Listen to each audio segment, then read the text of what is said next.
আজকে প্রথমবার বাড়ির রান্নাঘরে বানাচ্ছি চিকেন বারবিকিউ, আর এটা এত মজা হবে ভাবতে পারিনি। সবাই মিলে একদম আঙুল চেটে পুটে মজা করে খাইছি। এটা যে বাড়ির রান্নাঘরে বানানো হয়েছে খেয়ে বোঝার উপায় নাই। বারবিকিউ এর আগে অনেকবার আমরা করে খাইছি, বাট সব সময় করছি খোলা জায়গায় কয়লা জ্বালিয়ে তার উপর নেট দিয়ে। তবে রান্নাঘরে চুলায় বারবিকিউ ট্রাই করতেছি এই প্রথমবার। চিকেনের বড় বড় লেগ পিস গুলো নিয়ে নিছি, রোস্টের জন্য এগুলো রাখা হয়েছিল, আর আজকে এগুলো দিয়ে আমি করতেছি বারবিকিউ। সুন্দর করে কেটে নিচ্ছি যাতে ভিতরে মশলা ঢুকে। তোমরা বাসায় ট্রাই করলে ছোট ছোট পিস দিয়ে ট্রাই করতে পারো। আমি বড় বড়ই রাখলাম যাতে ভিডিও করলে দেখতে সুন্দর লাগে। এখন এই চিকেনের পিসগুলোর মধ্যে আমি অল্প একটু লবণ আর বেশ খানিকটা মরিচের গুঁড়া দিয়ে দিলাম। তারপরে দিয়ে দিলাম গোলমরিচের গুঁড়া। একটু বাটা মশলা অ্যাড করতেছি, আদা বাটা, রসুন বাটা আর জিরা বাটা। তার মধ্যে দিয়ে দিলাম টমেটো সস আর অল্প একটু সয়া সস। সয়া সসে লবণ থাকে তাই লবণটা একটু কম দিছি আমি। তারপরে লেবুর রস দিয়ে দিলাম। খুব সিম্পল এই মশলাগুলো দিয়ে ম্যারিনেট করে চাইলে বারবিকিউটা ট্রাই করতে পারো এরকম রেসিপিতে। এতটুকুই এনাফ, বাট জিনিসটাকে আরেকটু টেস্টি করার জন্য আমি অ্যাড করতেছি 2 চামচের মতো টক দই। টক দইটা অ্যাড করলে খুব অল্প সময়ে মাংসটা সিদ্ধ হয়ে যায়, ভিতরটা সফট হয়। আর তারপর আমি দিচ্ছি বারবিকিউ মশলা।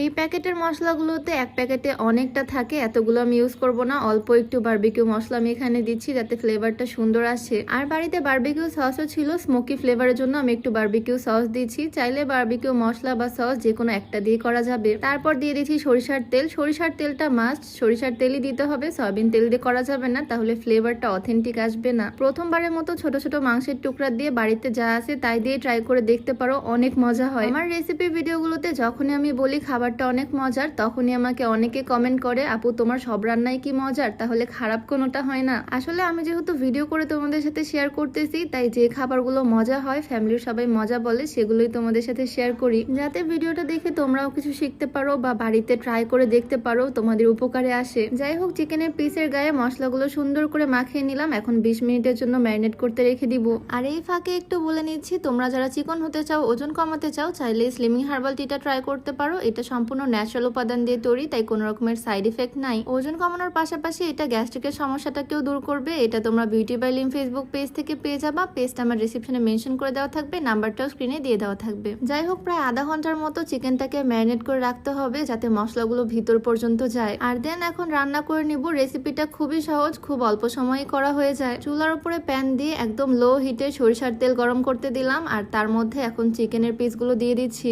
হিট কিন্তু একদম লোতে, একদম লো আছে। অল্প একটু তেলের মধ্যে আমি চিকেনগুলোকে ছেড়ে দিচ্ছি, একদম লো আছে যাতে আস্তে আস্তে চিকেনটা কুক হয়। আমি 4টা চিকেনের বড় বড় পিস ম্যারিনেট করছিলাম, আর একটা প্যানে 2টাই আটতেছে, তাই ভাবলাম আরেকটা প্যান বসিয়ে দেই, কারণ আমার আর ধৈর্য কুলাচ্ছে না। একসাথে সবগুলো চিকেনের পিস হয়ে গেলে একসাথে খেতে পারবো। সেম প্রসেসে চুলাটাকে একদম লো হিটে দিয়ে অল্প একটু সরিষার তেল গরম করে তার মধ্যে আমি চিকেনের পিস 2টা দিয়ে দিলাম। একদম আস্তে আস্তে কুক হচ্ছে, সাইডের মশলাগুলো পুড়ে যেতে পারে, বাট কোনো সমস্যা নেই, চিকেনের কিছু হবে না। কিছুক্ষণ এইভাবে লো হিটে রান্না করে নেওয়ার পর আমি চিকেনটাকে উল্টে দিব, মানে 2 পাশটাই সুন্দর করে যাতে কুক হয়। খুব সুন্দর একটা বারবিকিউর স্মেল আসতেছে অলরেডি, আর পোড়া পোড়া একটা কালার চলে আসছে চিকেনগুলোতে। এই সময় করতে হবে মেইন কাজটা। বারবিকিউর টুকরাটা আমি নিয়ে নিলাম। এখন গ্যাসের চুলায় আগুনের উপরে কিছুক্ষণ আমি এভাবে ঘুরিয়ে নিব। খুব অল্প সময়ের জন্যই ওপরটা জাস্ট আমি করে নিয়েছি যাতে খুব সুন্দর একটা স্মোকি ফ্লেভার আসে। প্রত্যেকটা চিকেনের টুকরা আমি সেম ভাবে ঘুরিয়ে ঘুরিয়ে নিয়েছি আগুনের উপরে। প্রথমে ছাঁকনি দিয়ে করতেছিলাম, তারপরে ভাবলাম এই চিমটা দিয়ে ভালো হচ্ছে।